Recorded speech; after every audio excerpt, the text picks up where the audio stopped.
Oke, Shalom. Ada Romo ya, ada suster, ada yang berapa banyak di tempat ini yang para pastor? Oh, ada, rupanya duduknya paling depan gitu. Ada yang paling belakang.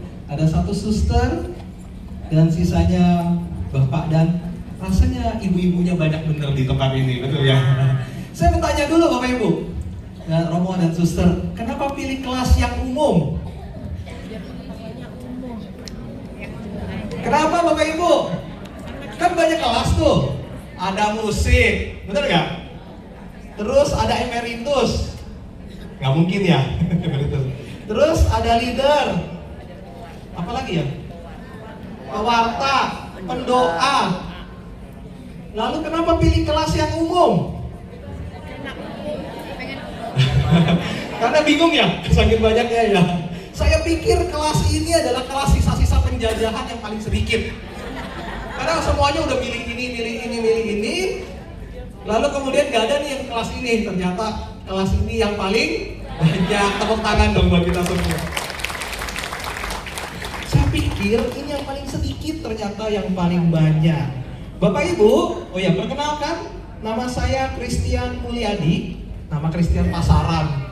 Maka saya selalu sebut nama belakang saya. Saya dari Badan Pelayanan Keuskupan Pembaruan Karismatik Katolik Keuskupan Agung Jakarta. Jadi saya orang Jakarta. Saya mendampingi hidup 2 orang wanita dalam hidup saya.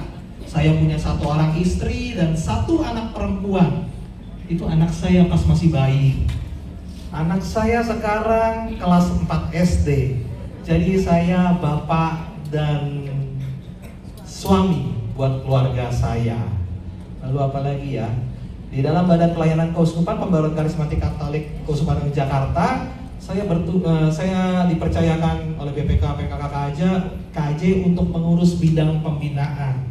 Bidang pembinaan di KAJ itu isinya adalah para pewarta dan para pengajar, para tim pujian, dan litbang, penelitian dan pengembangan.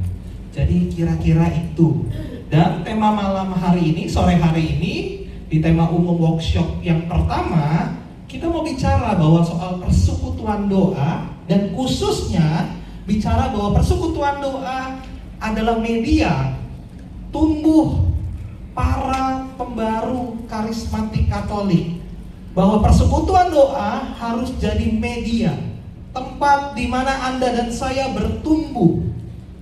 Nah, dalam hal apa? Ini yang kita mau bicarakan, dan nanti kemudian kita akan masuk ke dalam diskusi. Tapi karena saya nggak nyangka kelasnya 300 orang, saya lagi mikir gimana diskusinya.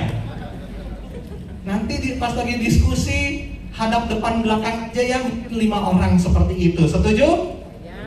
Atau nggak setuju? Silakan keluar Bapak Ibu. Cari kelas yang lain. Oke, saya minta maaf kalau kemudian nanti ada bercandaan dan cara bicara saya yang mungkin menyinggung atau nggak sesuai. Karena saya sebenarnya hidup di 2 dunia.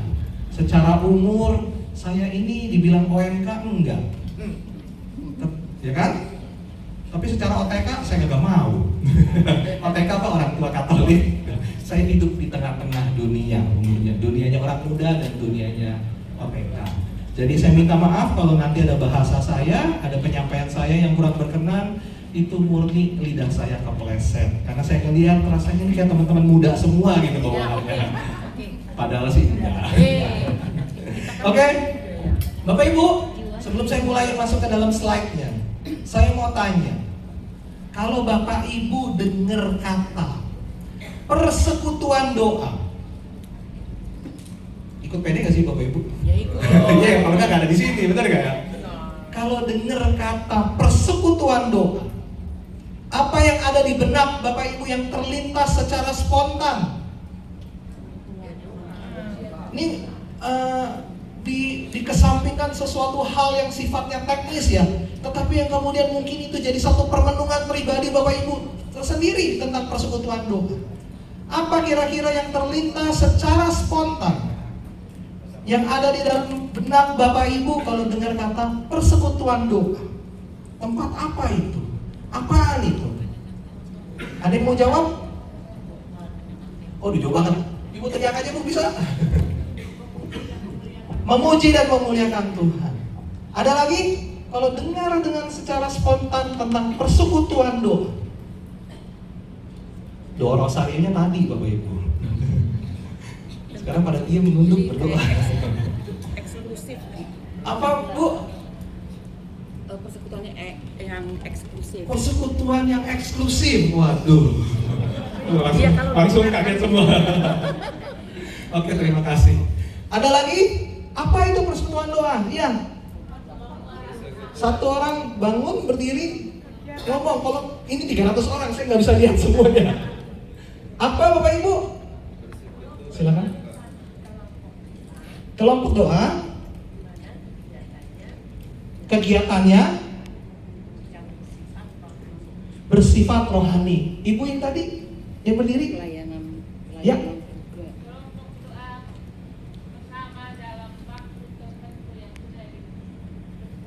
Kelompok doa bersama yang dalam waktu tertentu sudah ditentukan, begitu ya Bapak Ibu ya.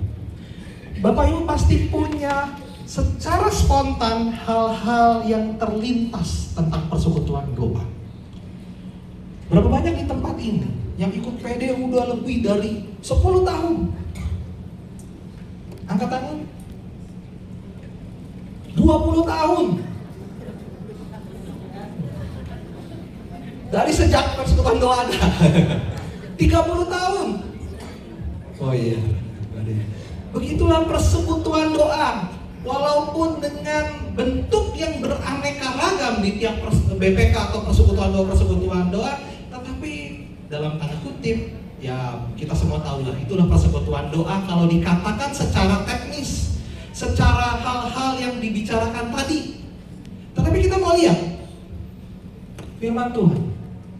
Aduh, kelihatan nggak ya? Nggak kelihatan. Saya bikinnya supaya kelasnya itu cuma 30 orang, saya pikir makanya 300. Bapak Ibu punya handphone, ada Alkitabnya. Oke, kita buka Kisah Rasul 2 ayat 41 sampai dengan 47. Kisah Rasul 2, Bapak Ibu panitia, saya ada timer gak ya 1 jam dari sejak saya bicara tadi? Oke, thank you.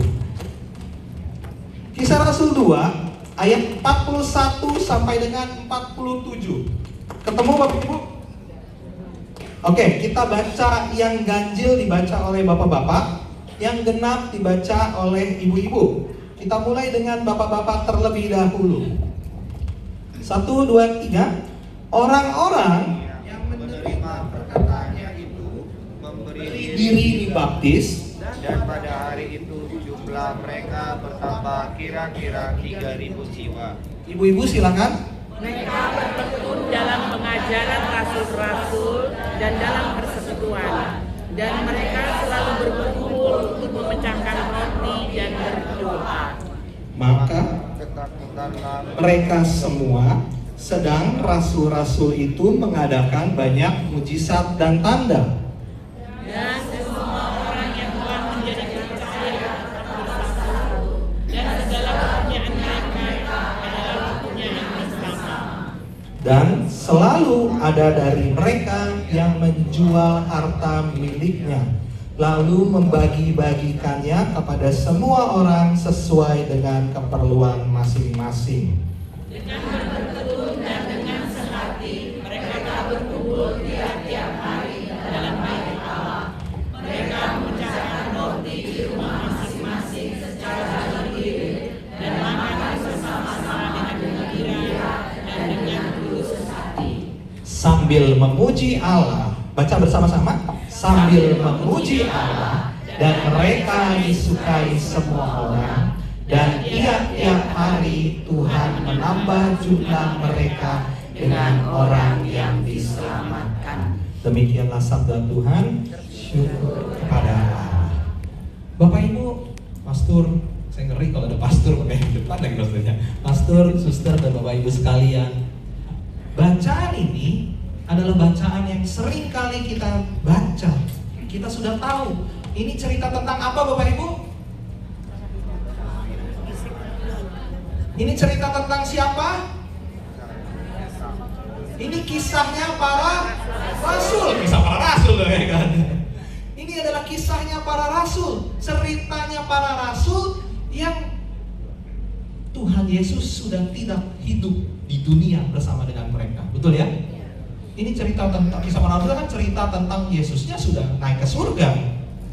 Para rasul ini sudah hidup tanpa Yesus ada di dunia secara fisik. Mereka mulai berdinamika. Mereka mulai hidup dengan caranya. Dan dalam tanda kutip ini dikatakan apa? Cara hidup jemaat perdana. Ini adalah bagaimana menceritakan bahwa sebuah persekutuan. Tadi benar ya dibilang kata persekutuan. Ini sebuah komunitas Kristiani yang kemudian hidup dengan caranya. Tulus hati, bergembira, saling memberi, saling berbagi. Dan Tuhan senang gak dengan seperti ini? Senang. Mereka disukai banyak orang dan ada perkenanan Tuhan di sana.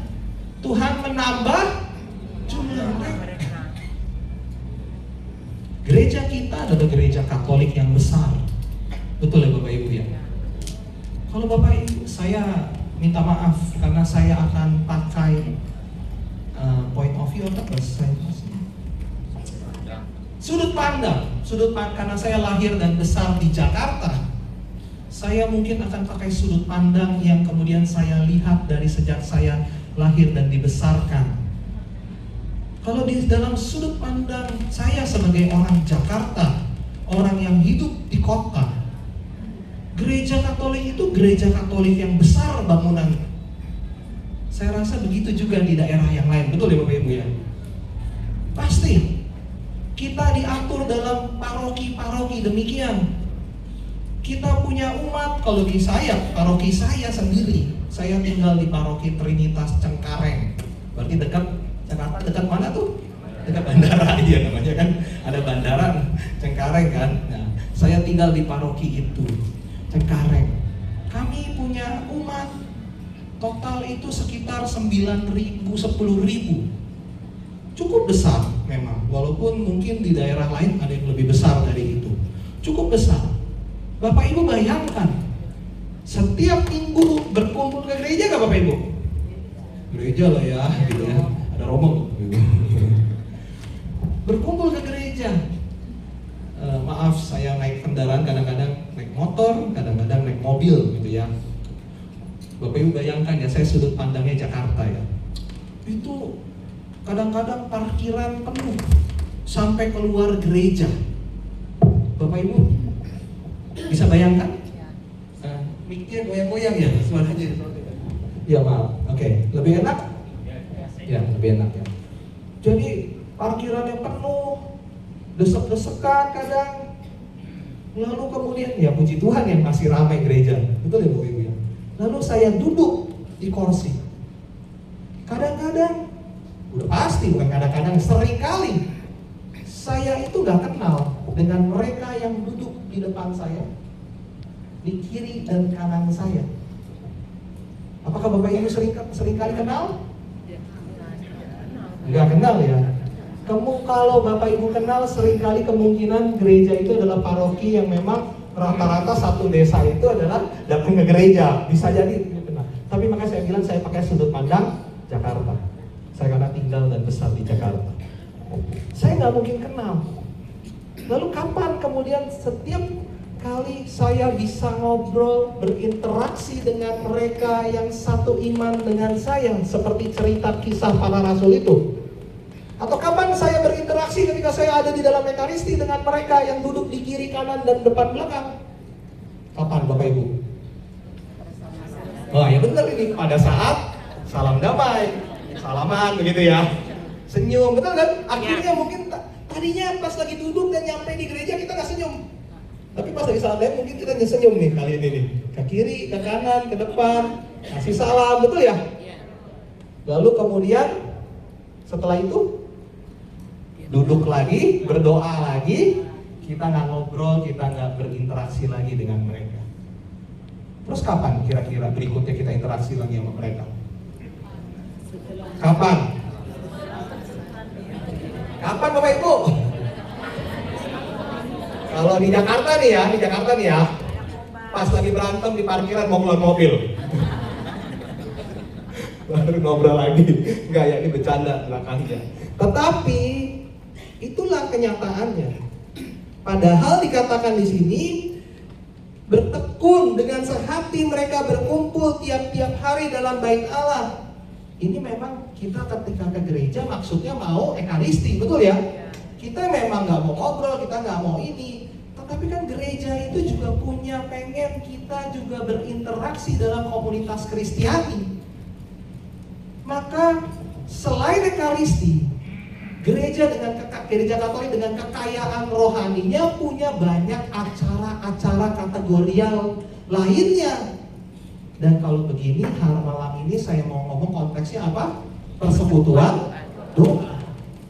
Mungkin hal yang berbeda akan terjadi ketika Bapak Ibu datang ke persekutuan doa.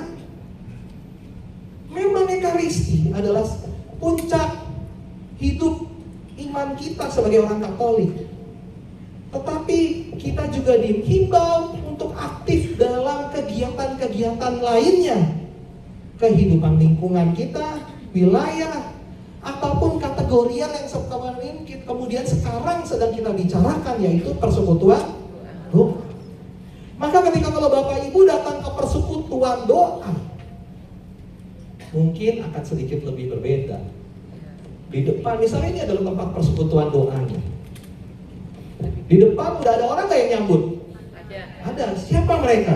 Mereka adalah aser yang kasih salam, salve, shalom. Ditanya nggak kabarnya apa? Apa kabar? Gitu kan? Lalu diantar ke tempat duduk.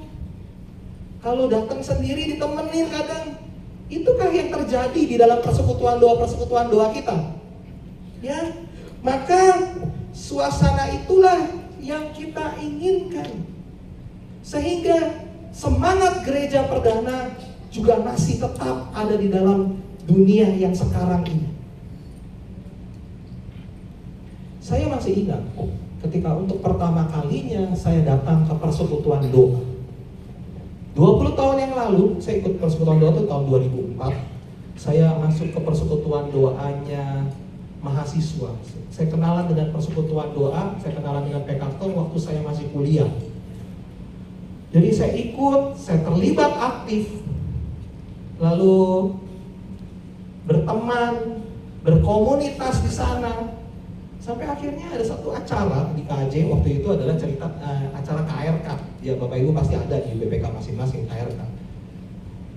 Tapi kami kan mahasiswa datang KRK itu biasanya bareng-bareng.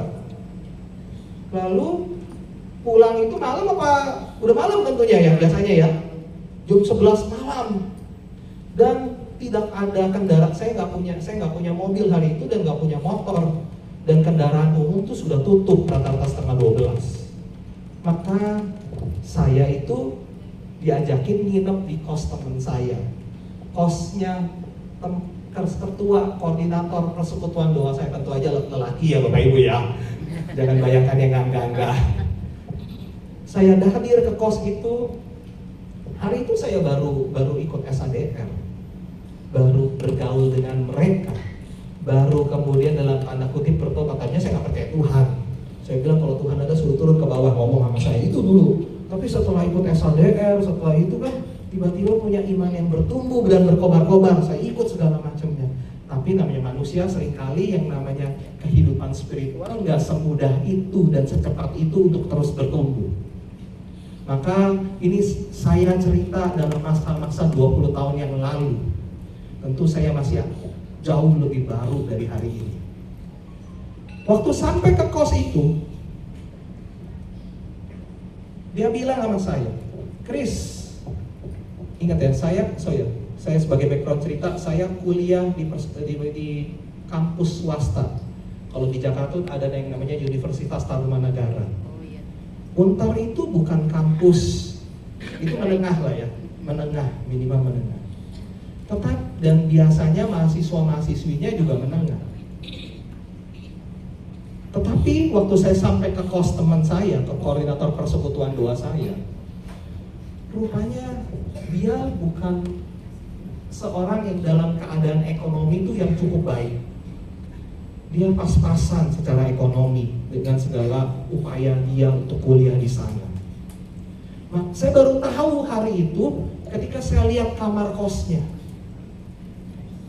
Kamar kos anak Untar rata-rata itu baik, bahkan ada yang namanya laundry aja, ada laundrynya, dicuciin gitu.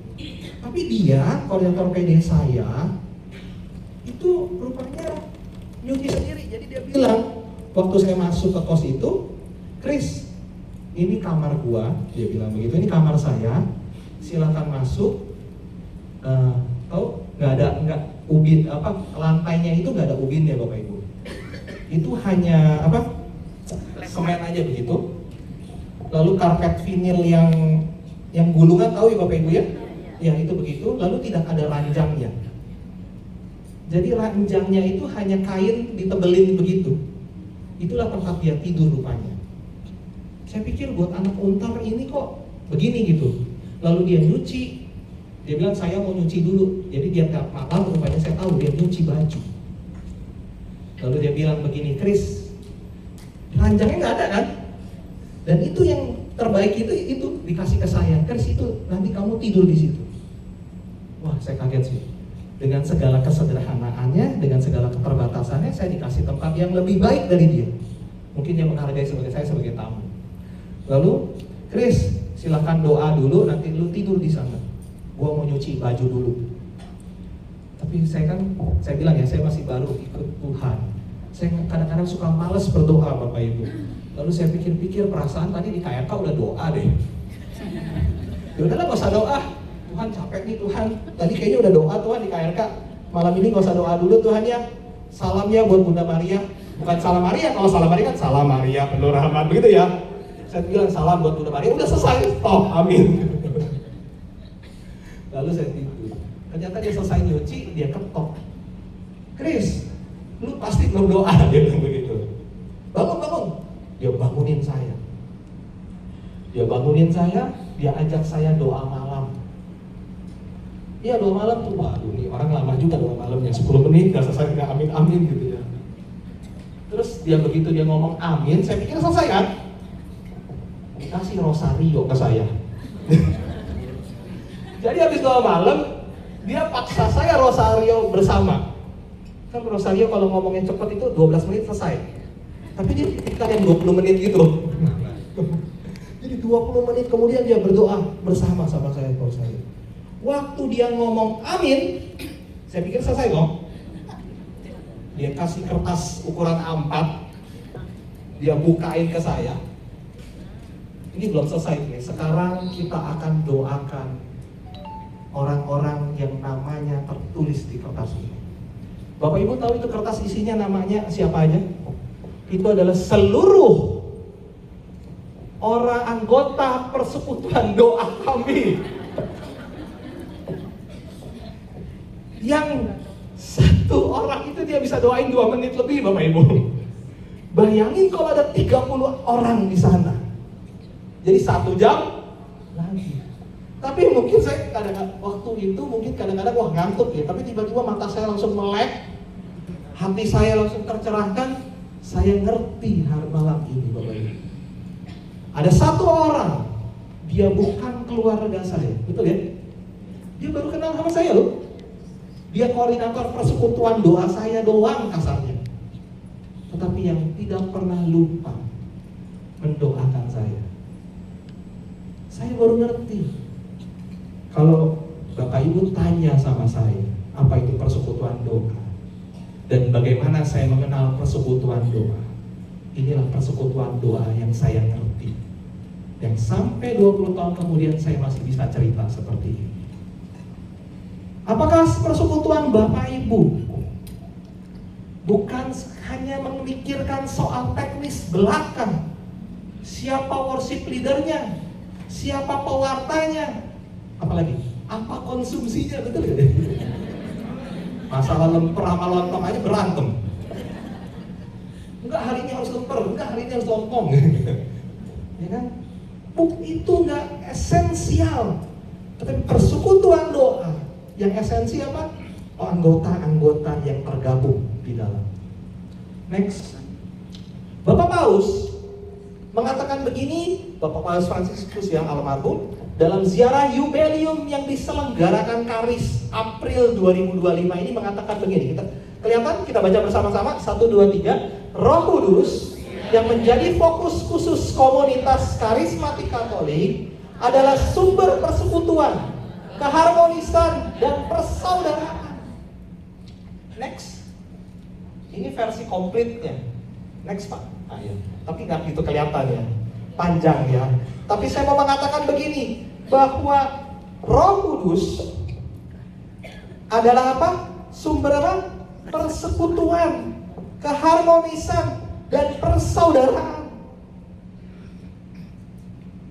Bapak Paus mengimbau di acara 2025 April 2025 itu bahwa kita sebagai orang-orang yang berada di dalam PKK harus menjadikan tempat-tempat persekutuan doa kita.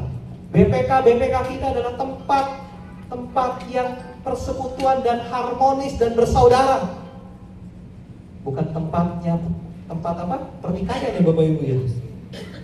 Bukan tempat justru sumber pemecah belah. Tetapi di tempat-tempat inilah ketika kita semua diinspirasi oleh Roh Kudus, tempat-tempat ini justru kita makin punya keharmonisan. Next Pak.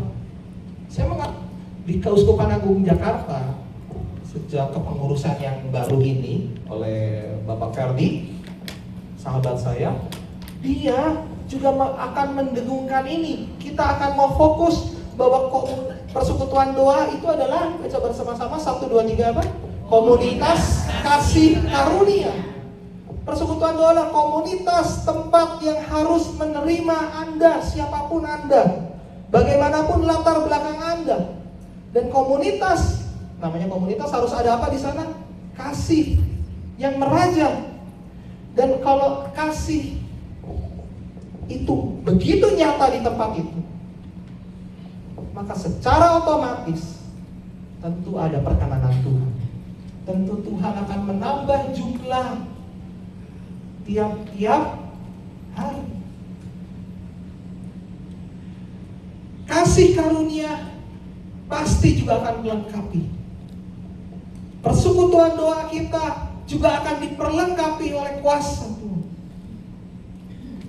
Dan apalagi rupanya ini adalah yang sejalan dikatakan oleh Paus Fransiskus.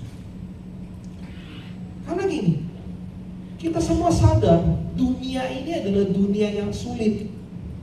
Dunia yang kita pijak ini bukan dunia yang senantiasa baik-baik aja. Ini adalah dunia yang penuh tantangan hari-hari ini. Dunia yang penuh godaan. Kalau tadi saya bilang soal persekutuan doa kampus, yang kalau dulu kami bikin seminar hidup dalam Roh Kudus, retret hidup dalam Roh Kudus, itu kami harus tolak-tolakin 20 tahun yang lalu. Maaf ya, tempatnya apa?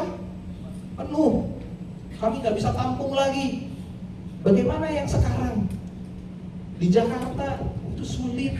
Kalau masih persekutuan doa kampus kami, itu kalau bikin retret hidup dalam Roh Kudus, pesertanya makin sedikit. Di tempat lain, di PD-PD BPK Anda gimana Bapak Ibu? Sama? Menurun ya Bapak Ibu? Saya kurang ngerti, tetapi yang saya mengerti, kalau di Jakarta makin turun. Distorsinya makin banyak, godaannya makin tinggi untuk tidak punya hidup spiritualitas yang baik.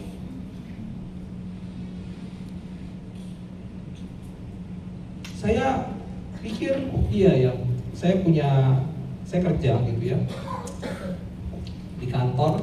Itu ada satu anak buah saya, belum lulus kuliah. Dia di semester yang terakhir, tapi kemudian masih tinggal skripsi aja gitu. Masih tinggal skripsi, jadi dia kerja sambil bikin skripsi kuliah lah gitu, yang terakhir. Saya tanya sama dia karena suatu hari dia itu bawa mobil BMW ke kantor. Karena saya lihat bos-bos saya nggak bawa mobil BMW itu. Saya tanya, kamu sebenarnya kenapa kerja? Kelihatannya kamu punya cukup ekonomi yang cukup baik. Saya bilang gitu. Kenapa kamu harus kuliah sambil kerja? Dia bilang, Pak, teman-teman saya belum lulus kuliah semua, tapi sambil kerja, Pak. Pacar saya juga belum lulus kuliah, tapi kerja, Pak. Jadi anak ini rupanya dia bilang ya, bahwa dalam pergaulan dia semuanya bercepat-cepat, semuanya untuk punya karir yang setinggi-tingginya. Bahkan dia dengan mulut sekali kerja. Salah gak Bapak Ibu? Enggak ya? Enggak ya? Enggak salah ya? Hal ini netral sebenarnya dan baik mungkin adanya. Tapi yang menjadi salah, kalau segala sesuatunya hanya dikejar untuk ini dalam hidup kita. Kalau sampai, bahkan kalau sekarang fenomenanya saya lihat, kenapa orang muda udah gak datang lagi ke gereja sedikit, gak datang lagi ke acara-acara seperti inilah mungkin. Karena rupanya dunia ini punya distorsi yang lain, distorsi yang makin gangguan yang makin tinggi, sehingga banyak orang itu tidak punya hidup spiritual. Bahkan keluarga saya sendiri, saya punya adik ini udah lama kagak gereja. Saya paksa dia, saya ajak dia, sampai saya paksa pun gak mau. Karena dia bilang, udah gak penting kok, dia bilang begitu. Gak penting untuk ke gereja, apalagi berdoa. Dia mengatakan demikian. Maka dunia ini makin lama makin sulit. Orang akan punya hidup spiritual yang makin lama makin menurun. Suatu hari KAC kasih tugas ke saya, bikin modul bagaimana orang awam kayak kita punya hidup spiritualitas yang baik dan mampu menghadapi godaan dan tantangan, khususnya melawan dosa di dalam kehidupan kita. Saya bingung kan? Lalu saya tanyanya sama siapa Bapak Ibu waktu saya bingung itu. Saya datang ke pastor, 1-2 pastor saya temui. Saya datang ke susteran, saya tanya sama suster, saya tanya sama mereka beliau-beliau ini, bagaimana kalian yang ada di dalam biara, yang ada di dalam seminari, mampu punya hidup spiritual yang lebih baik senantiasa dari hari ke hari.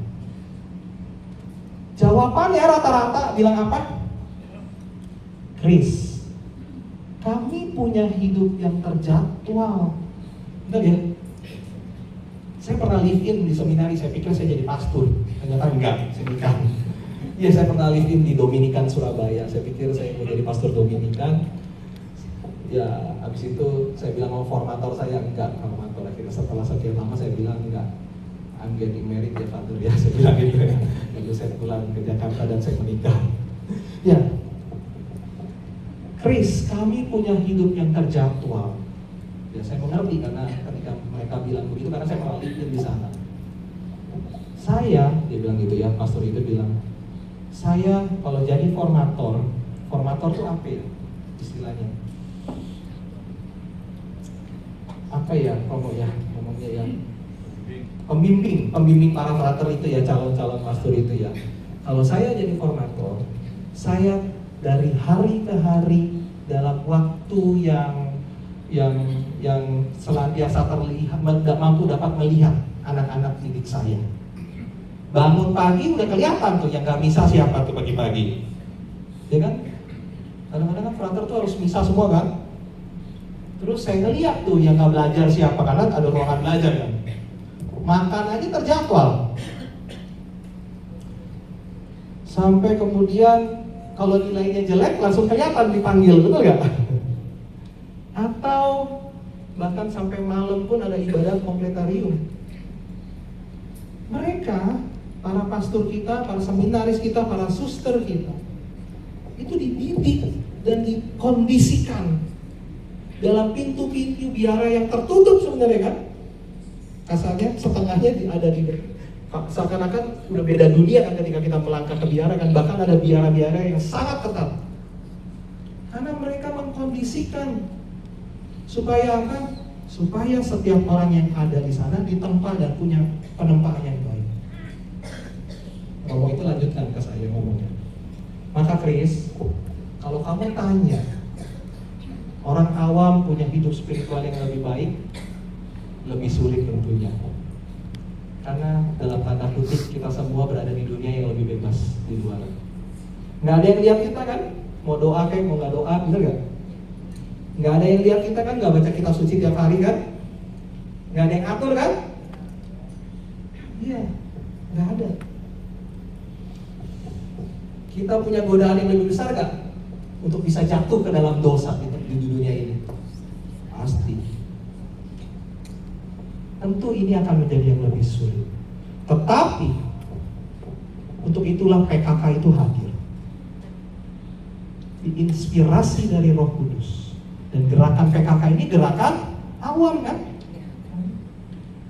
Supaya kalau sahabat saya mengatakan, Ferdi mengatakan ini adalah ongoing formasinya orang awam.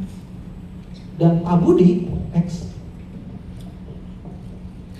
mengatakan dengan bahasa formasio, retret berjenjang, supaya orang-orang yang ada di dalam PKK mengalami ongoing formasi untuk punya hidup spiritual.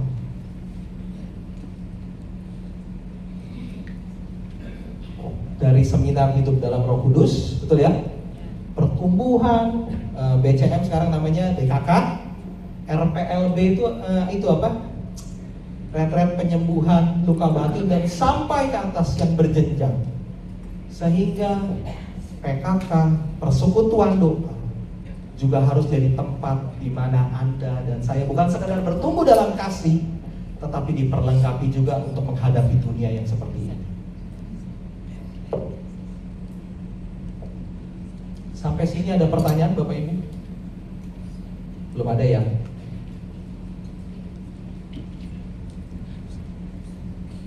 PKK berharap kita mampu hidup di dalam dunia yang berat dan sulit ini dalam tetap memuliakan Kristus. Retret-retret ini disediakan kepada kita untuk terus-menerus menempa hidup spiritual kita, bukan sekedar untuk laporan yang lebih baik kepada BPK, Bapak Ibu, bukan sekedar administrasi, tetapi ini untuk hidup spiritual Anda dan saya, yang tentu harus senantiasa relevan dengan kehidupan dan pergumulan hidup kita. Tadi saya ngomong kan, soal kehidupan yang dunia yang berat. Bapak Ibu ada yang pelayanan di persekutuan doanya atau BPK-nya di sini? Angkat tangan. Pelayanan, tim pelayanannya? Ada? Tim PD? Oh, oke.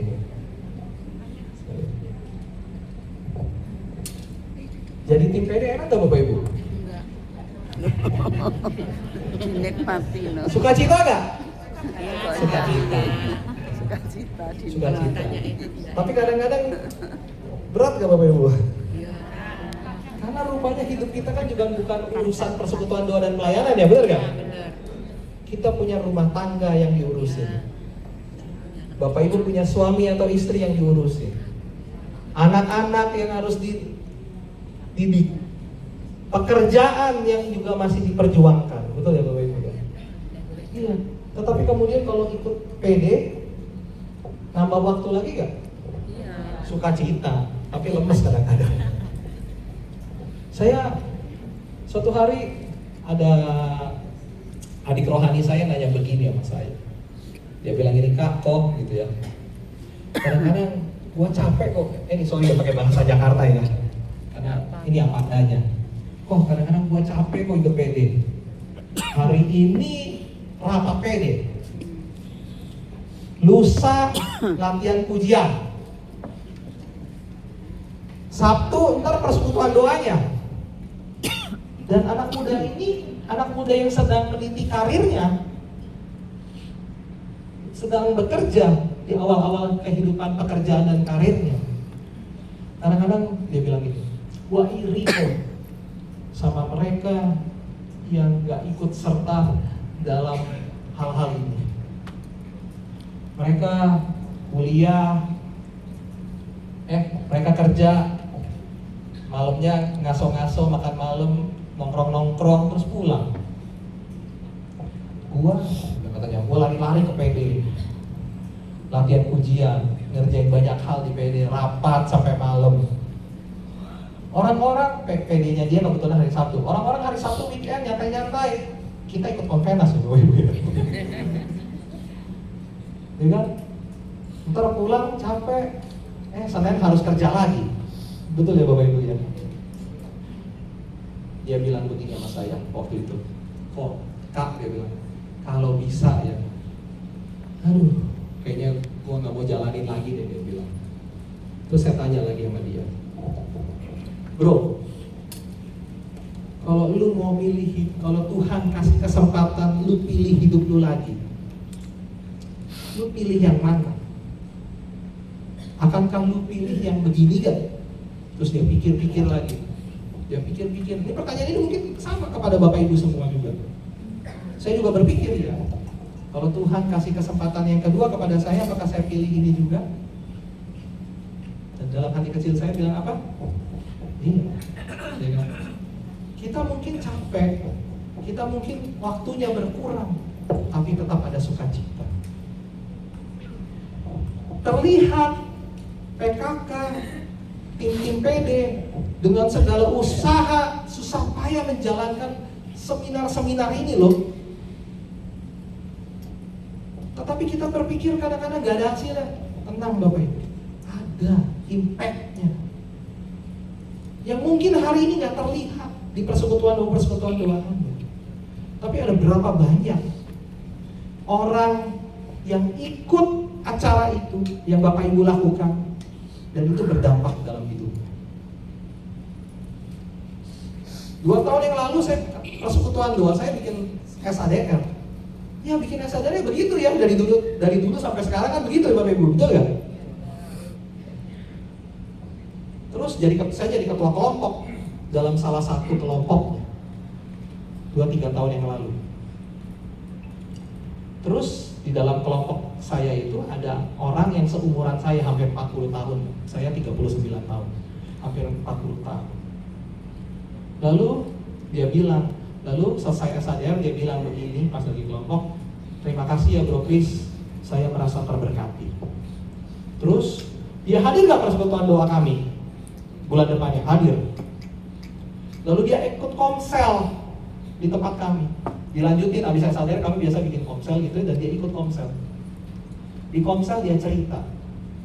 Karena di komsel itu kan kadang-kadang ada hal-hal yang dilakukan dalam dinamika kami. Kami mewajibkan dan mendorong mereka untuk baca firman dan baca kitab suci sesuai kalender liturgi tiap hari, lalu kemudian men-sharingkan di dalam grup WA kami. Setiap pribadi harus melakukan itu kalau yang ikut komsel di persekutuan doa kami. Sampai akhirnya dalam satu pertemuan dia bilang begini sama saya, bro, ini orang baru ya. Ini orang baru yang baru ikut SADR dan ikut PD di tempat kami 2-3 tahun yang lalu. Dia bilang begini, bro, kalau lu merasa apa yang lu lakuin, dia out of nowhere dia ngomong begini, kalau lu merasa apa yang lu lakuin ini gak ada hasilnya bro, gua ini orang yang gak tahu kalau di gereja Katolik itu ada kalender liturgi yang satu gereja tuh bacaannya sama. Bayangin orang Katolik ada yang masih belum tahu Bapak Ibu. Saya kaget sih, pernah backgroundnya dia itu dia lama tinggal di luar negeri dan jadi orang ateis.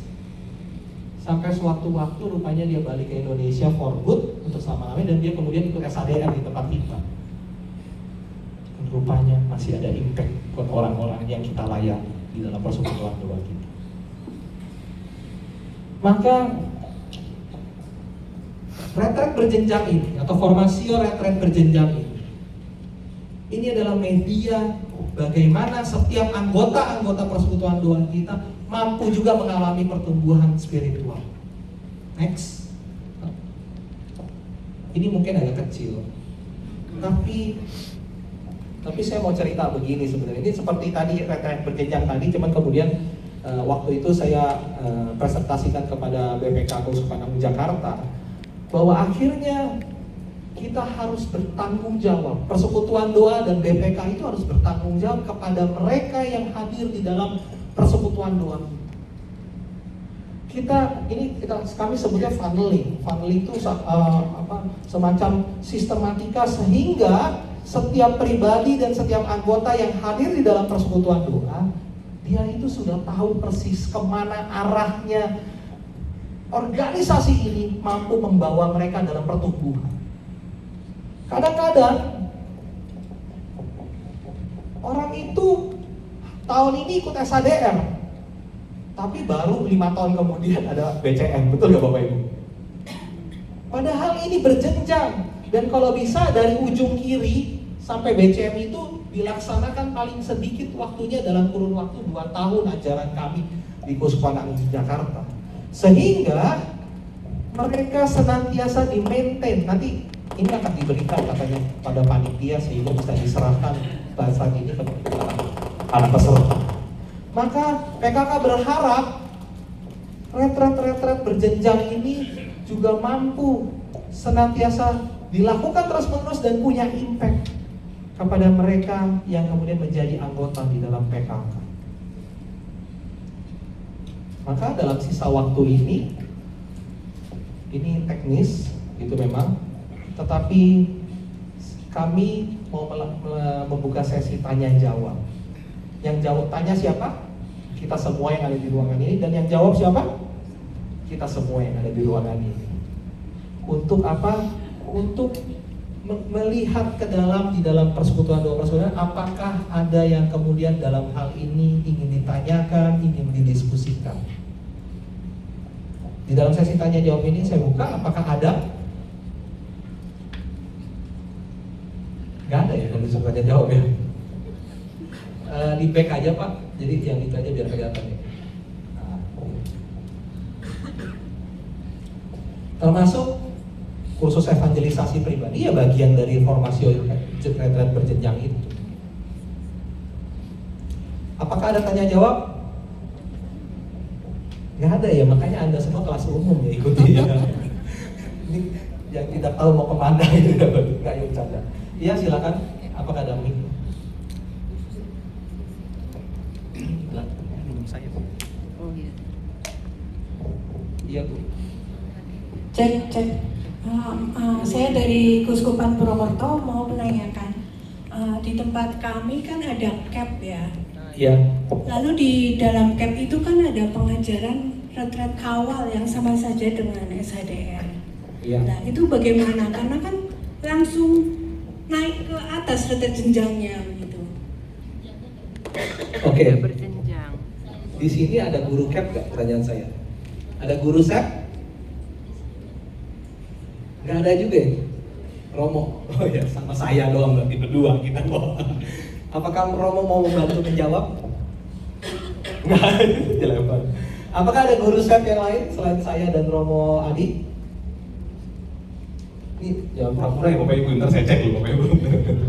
Oke, memang di depan di sep mereka yang berarti Bu ini sep ya, bukan cap. Di dalam cap ya. Di BPK Purwokerto apakah ada sep juga? Ada juga ya. Berarti sep dan cap di depannya setelah baru jadi peserta, maka mereka kemudian mendaftar lalu ada retret awal. Apakah sesinya dari 1 sampai 7 Bu SADR-nya?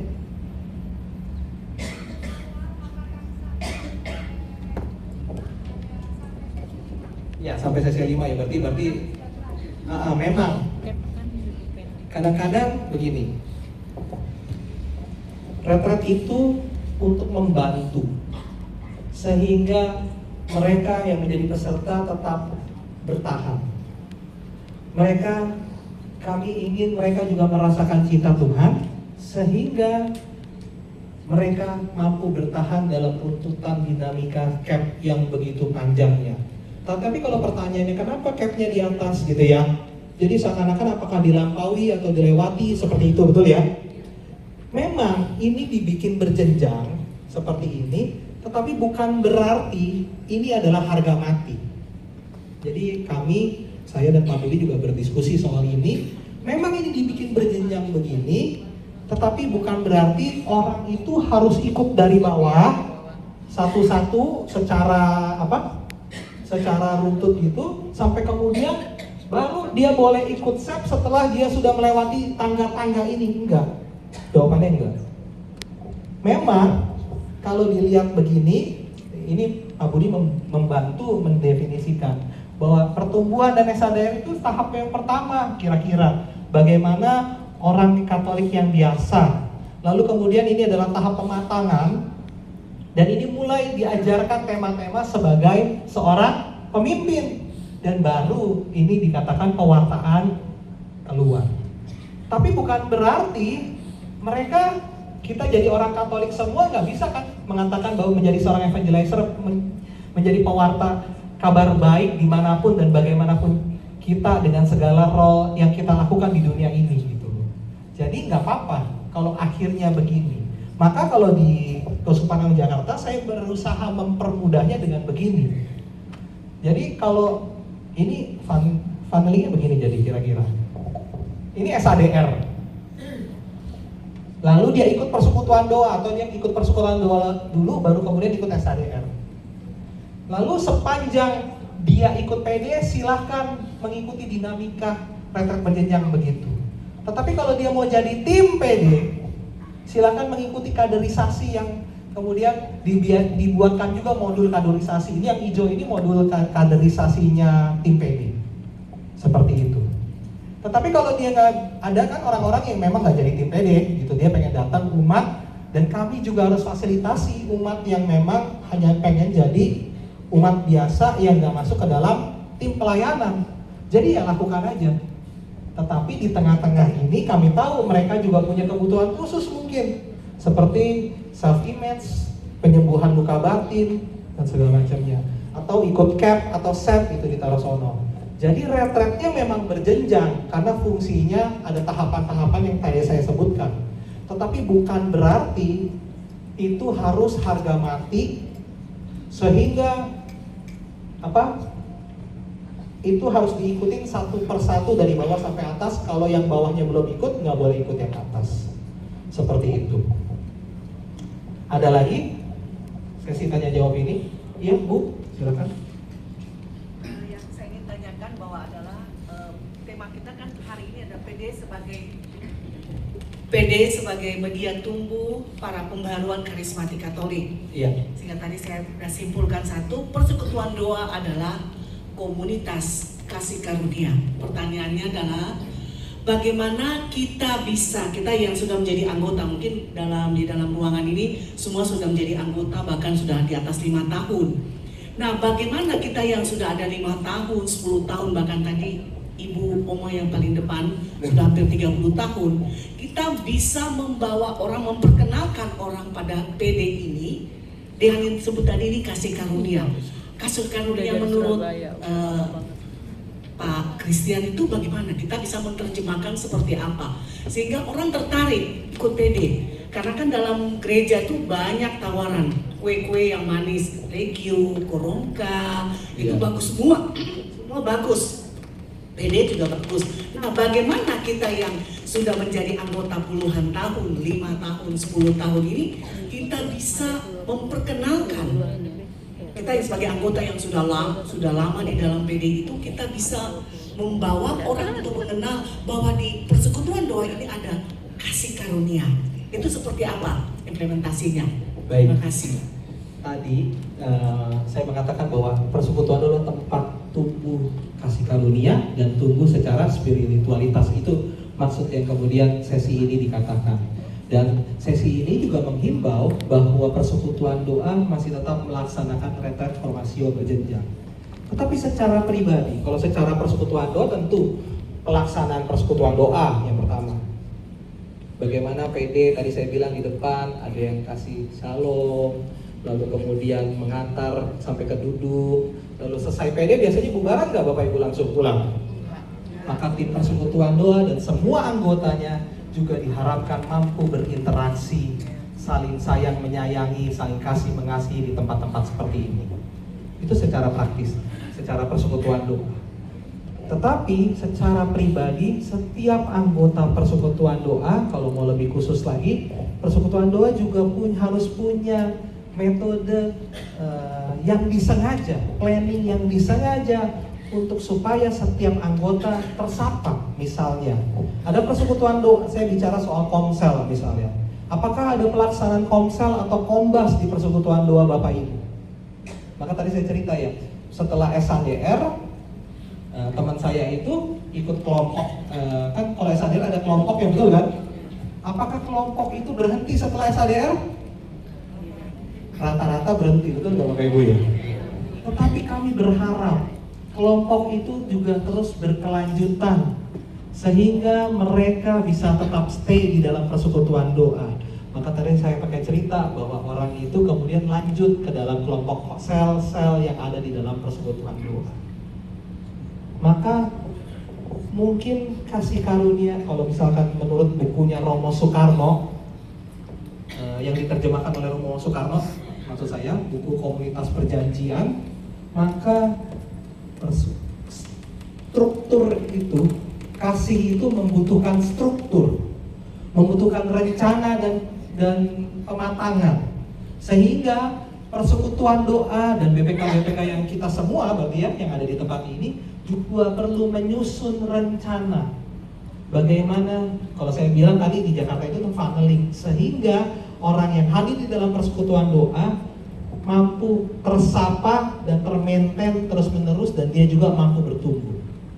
Kira-kira seperti itu, lewat komsel, lewat gerakan operasional persekutuan doa yang ada, lewat rencana-rencana kecil yang dilakukan di dalam PD itu sendiri. Misalnya yang ulang tahun, ini kan rencana kecil-kecil ya Bapak Ibu ya. Tersapa nggak? Dirayakan nggak kecil-kecilan di PD? Bapak Ibu besar-besaran ya rayainnya. Terus follow up yang udah lama nggak datang, ada listnya nggak kita punya? Kunjungan, rencana kunjungan kan harus dikunjungi kan? Nggak datang itu kenapa? Misalnya sakit dan atau kemudian saya bulan lalu datang ke PD Lansia, selesai pewartaan di PD Lansia yang pagi hari itu, lalu tiba-tiba ada perayaan apa saya bilang? Oh ini si oma itu, satu oma kami itu masuk rumah sakit dan hari ini sudah pulang dan untuk pertama kalinya dalam persekutuan doa tetangga temannya. Itu bukan perayaan ulang tahun, betul Bapak Ibu ya? Itu perayaan kesembuhan pulang dari rumah sakit. Saya pikir wah, persekutuan doa yang seperti ini sederhana, itu PD Lansia loh Bapak Ibu. Pujiannya nggak jungkir balik kayak yang kemarin kita konfenas gitu ya.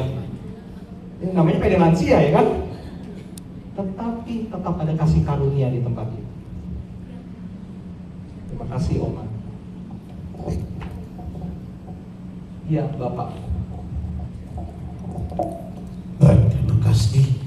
Saya mau melanjutkan pertanyaan dari Ibu tadi tentang kesulitan untuk menarik anggota baru mengikuti PD.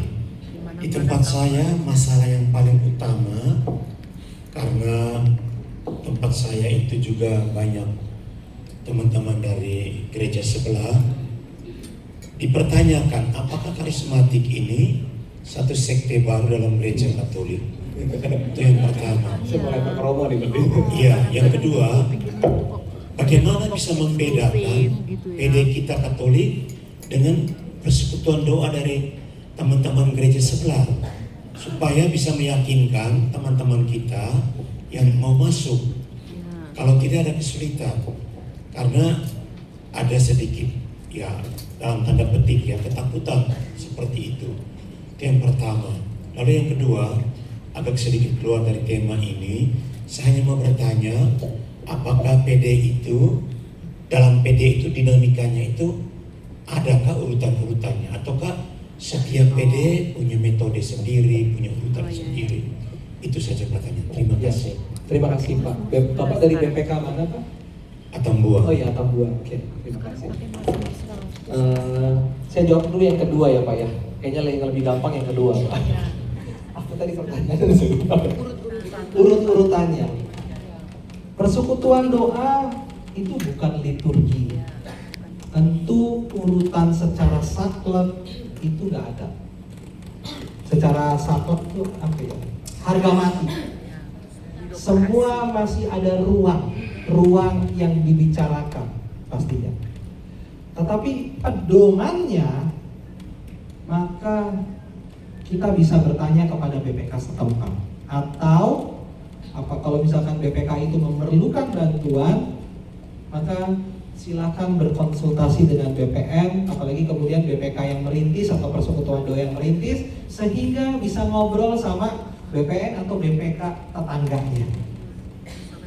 Karena kalau untuk menjelaskan PD ini begini, PD ini begini, takutnya waktunya nggak cukup Pak. Tetapi kalau saya bilang secara singkat, secara saklek, harga mati itu nggak ada. Karena ini bukan liturgi.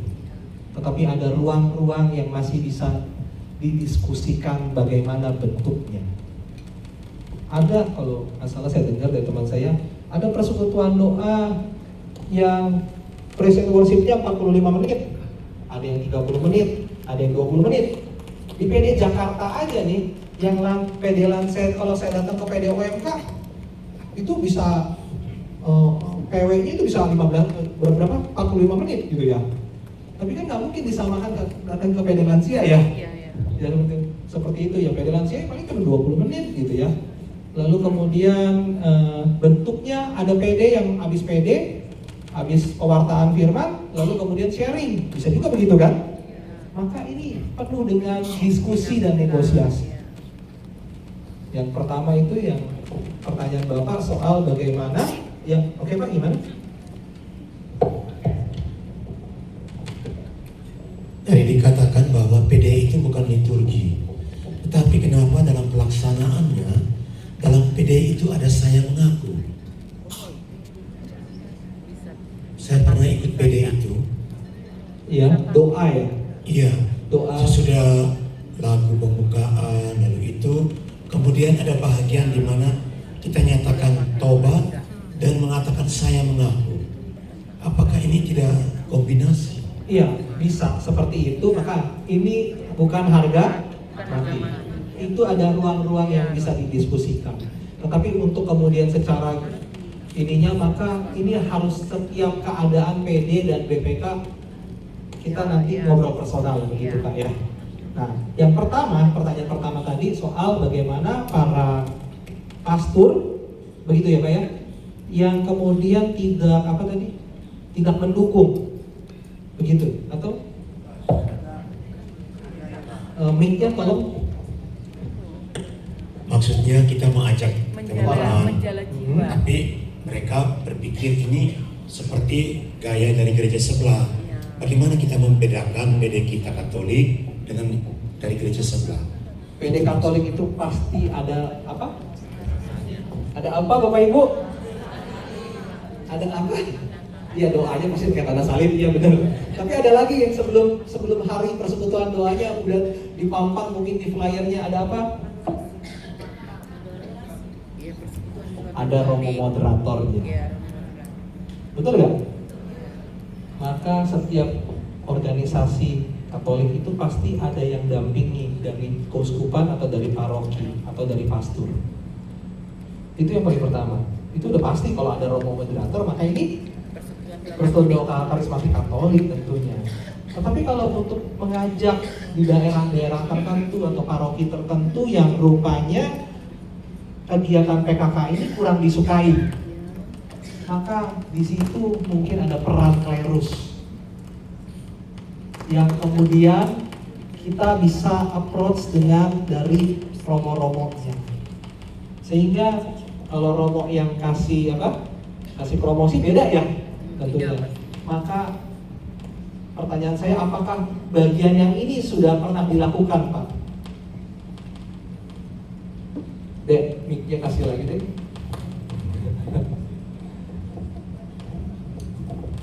Baik,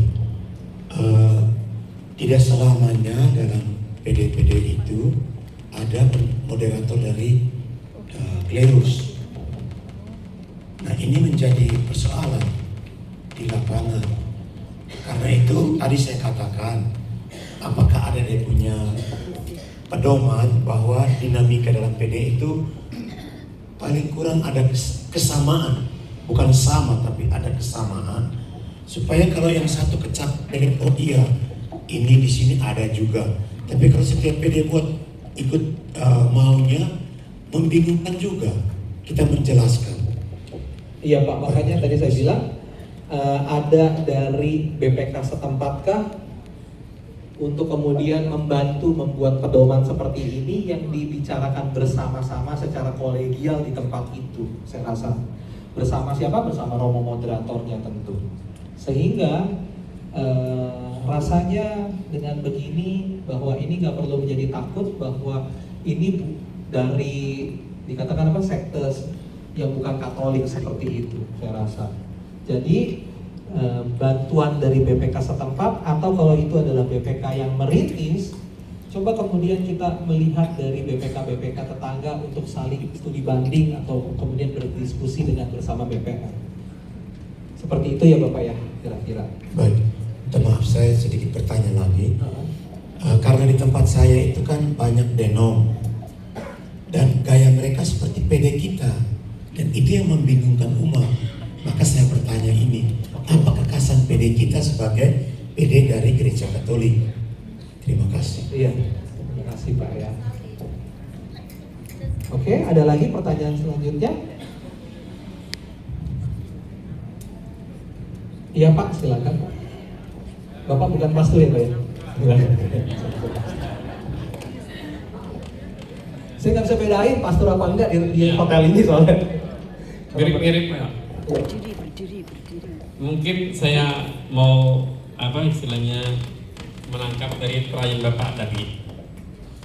Itu mungkin yang persoalan doa karismatik Katolik itu mengadopsi dari produknya, mungkin dari Betani, dari Betel atau gimana. Jadi mungkin ada yang meragukan, katanya itu produknya dari Betani, dari Betel atau gimana. Tapi kalau sesuatu yang baik mungkin kita ngadopsi juga nggak apa-apa kali. Ya gitu mungkin. Ya, terima kasih Pak. Oke, ada lagi tanya jawabnya, sesi tanya jawab ini? Romo mau nambahkan?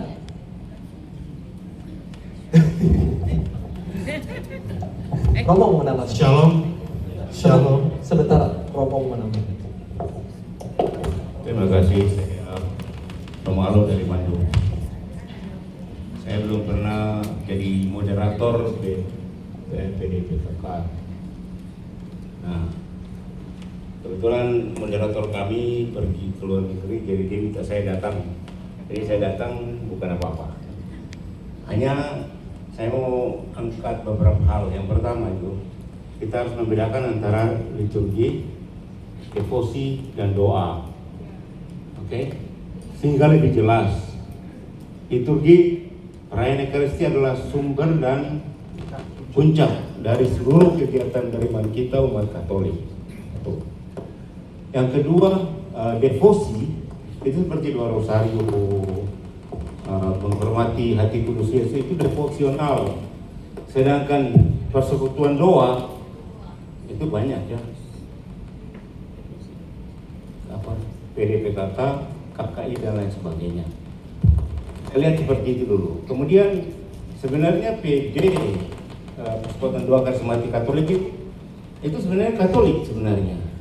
Kalau mau dicari akarnya itu muncul sebenarnya mulai dari Amerika. Karena begitu sibuk, akhirnya mereka mulai membuat suatu persekutuan doa dan mereka mulai di kantor-kantor. Jam 12 siang pasti ada PDPKK, entah doa biasa tapi juga mereka langsung dengan Ekaristi. Sehingga doa PDPKK Katolik itu selalu diakhiri dengan berkat oleh imam. Maka itu harus ada seorang moderator. tidak mungkin tidak ada. Itu tambahan. Terima kasih. Mudah-mudahan membantu. Oke, terima kasih Romo. Silakan.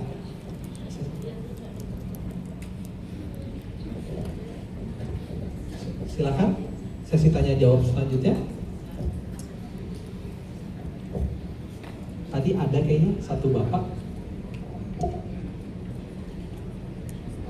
Panitia ini sampai jam berapa?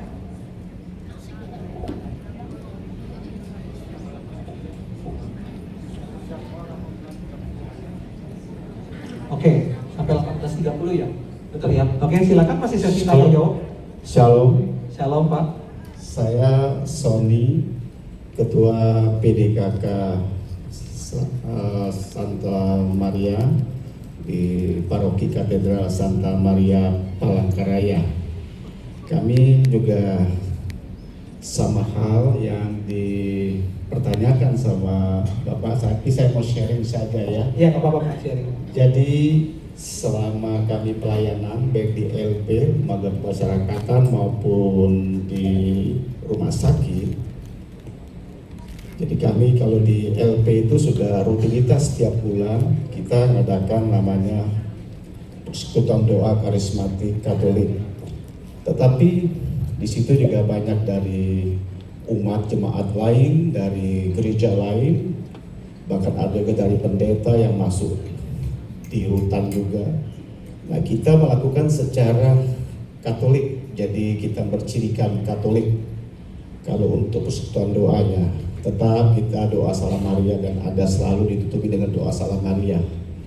Dan itu mereka menerima, jadi mereka juga kita memberi pengajaran juga tentang begini karismatik Katolik tidak sama dengan karismatik yang sebelah kiri maupun sebelah kanan. Hanya puji-pujian kenal, mereka tahu puji-pujian hampir sama, semua mereka mengerti puji-pujian karena ini sifatnya umum. Tetapi pada saat kalau kita perayaan Ekaristi, khusus yang karismatik Katolik, kita tidak menghilangkan namanya ordinarium gereja Katolik. Itu nggak bisa, itu udah paten. Jadi itu mencirikan kita Katolik bahwa karismatik Katolik, kalau Tuan Doa mengadakan misa, itu kita menggunakan tetap ordinarium gereja Katolik. Kecuali hari Minggu. Kalau hari Minggu itu umum, jadi nggak boleh kita masuk ke dalam karismatik Katolik lagu-lagunya. Karena sudah begitu itu ketentuan dari tergantung pastor parokinya, tapi biasanya pastor paroki nggak mau kalau hari Minggu umum. Tapi kalau PD persekutuan doa mengadakan misa secara karismatik, ordinarium tetap kita tetap ikutin karena ada pastor moderatornya. Mungkin itu saja sharingnya. Terima kasih. Terima kasih Pak. Ya, jadi tergantung. Silakan bertanya kepada pastor moderatornya seperti apa pelaksanaannya. Thank you. Oke, ada lagi tanya jawab? Nggak ada? Masih ada di depan. Panitia.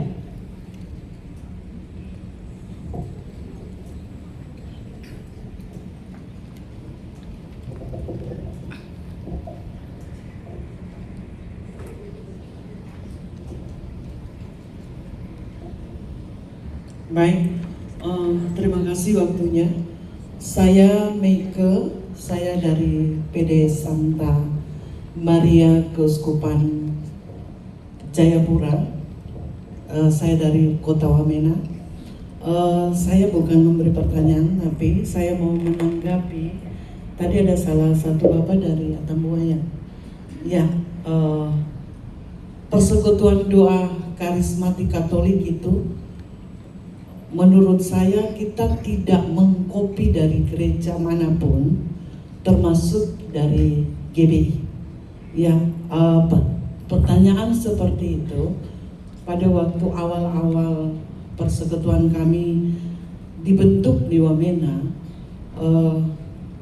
kami juga dapat, ya, ada GBDI, ada GBI, dan mereka bilang, wah kamu persekutuan gereja Katolik ikut-ikut begitu, ya. Tapi setelah kami dapat ada salah satu video revival pembaharuan karismatik Katolik yang awal yang dari Vatikan itu, pada waktu itu kami putar dari satu stasi ke stasi yang lain. Umat Katolik sendiri itu bilang begini, kenapa baru sekarang begitu? Kenapa dari dulu pastor-pastor itu kenapa tidak menyampaikan kepada kami sejak awal? Jadinya kami selalu dicap kita ikut-ikut gereja-gereja lain. Padahal ternyata karismatik Katolik itu adalah kekayaan gereja Katolik yang sungguh luar biasa, yang bisa menghidupkan gereja sampai saat ini. Nah, setelah kita beri mereka untuk nonton video itu, revival itu, dan kemudian mereka jadi tahu secara langsung. Jadi setelah film itu diputar, mereka jadi punya jawaban.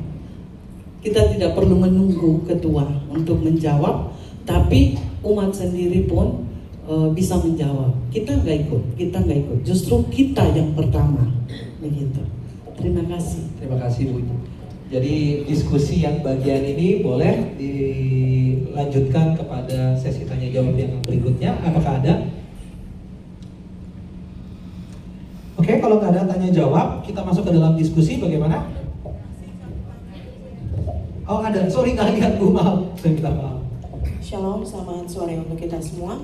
Iya. Saya Nia dari BPK Maumere, Flores. Ya, terkait tadi pada slide formatio retret berjenjang itu. Nah tadi kan disampaikan oleh Koko Kris bahwa tidak selamanya dari tahapan awal kita mengikuti SHDR. Nah kebetulan saya juga baru nih, ya saya baru belum 6 tahun lah. Ya, dan saya sampai masuk dan tergabung di dalam karismatik Katolik karena dapat teguran Tuhan.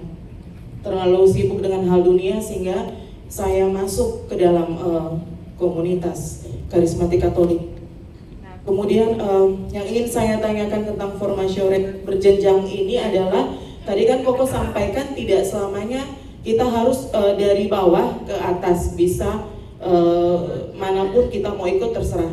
Nah, yang lebih fokusnya lagi kira-kira intervalnya itu seperti apa? Misalnya dari SHDR ke pertumbuhan itu intervalnya jaraknya berapa lama baru saya bisa mengikuti pertumbuhan, begitu kemudian lanjut lagi. Nah seperti itu. Nah pertanyaan ini saya tanyakan agar ketika ada yang minta penjelasan atau butuh perincian saya bisa menyampaikan seperti itu. Terima kasih, saya kembalikan. Oke Bu, terima kasih. Ini pertanyaan yang sebenarnya agak sulit untuk dijawab. Tetapi kenapa sulit? Karena semua tergantung situasi dan kondisi. Khususnya di tempat-tempat tertentu yang dengan segala sumber daya manusia yang ada ya. Soal pengajar, ini bicara soal pengajar. Soal bagaimana persekutuan atau BPK itu juga kemudian memiliki pengajar dan kemudian kapasitas untuk mengadakan seminar-seminar demikian. Betul ya? Jadi kalau saya akan jawab berdasarkan bukan harga mati tetapi pedoman dengan segala mungkin ini yang kemudian subjektif ya dari sudut pandang saya, dan mungkin saya pakai sudut pandang Jakarta, nanti kemudian saya akan bicara soal sudut pandang BPN begitu ya. Kalau sudut pandang Jakarta, maka ketika saya bikin presentasi kepada BPK PKKKJ yang tadi Pak slide-nya yang funneling itu, saya bilang bahwa seminar hidup dalam Roh Kudus dan sampai ke belakang itu dalam kurun waktu 2 tahun. Tapi saya bilang ini Jakarta, saya bilang. Di mana di Jakarta pengajar kami punya 400 orang. Dengan segala jenjang pembinaan itu. Maka saya bilang ini sudut pandang Jakarta. Tetapi bagaimana dengan sudut pandang BPN? Kita doain dulu. Boleh ada satu orang yang mimpin bantu saya?